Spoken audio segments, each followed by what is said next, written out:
Hello guys, good morning. For today's video guys, kahapon nakipag-video ko lang sa aking pamilya. At as a OFW ay kinakasayan natin ang makausap ang ating mga magulang, kapatid, pamangkin dahil dito sa ibang bansa. Lalo pag mag-isa ka sa isang employer, napakalungkot kasi hindi naman lahat ng employer ay nakikipag-usap sa'yo. Minsan trabaho, tulog, cellphone. So yan lang ang ginagawa natin every day. Paulit-ulit na gawain sa bahay. Magsasahod, magsasend ng pera.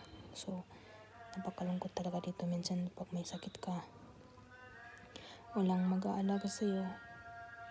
Kahit may asawa ka man, kahit sabihin mo man sa kanila na may sakit ka, ay walang makakatulong sa'yo. So para maibsan ang iyong lungkot, makausap mo lang siya sa video call ay nagiging masaya ka na.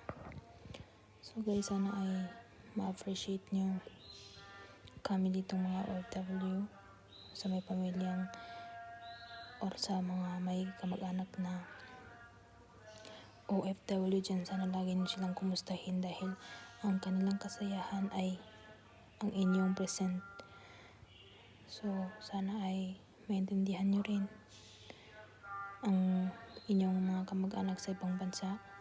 Kung minsan ay mga bad mood sila, nakakapagsalita sila ng hindi magaganda.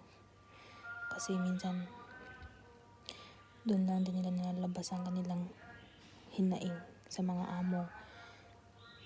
At sana ay matuto kayong pakinggan sila pag may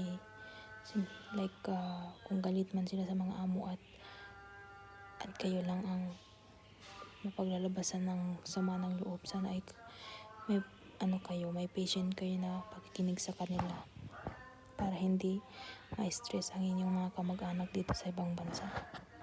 So yun lang guys, maraming salamat po at pagpasensyahan niyo na po ang aking boses dahil nagvo-voice record lang ako ng tahimik para hindi ako marinig. Thank you guys.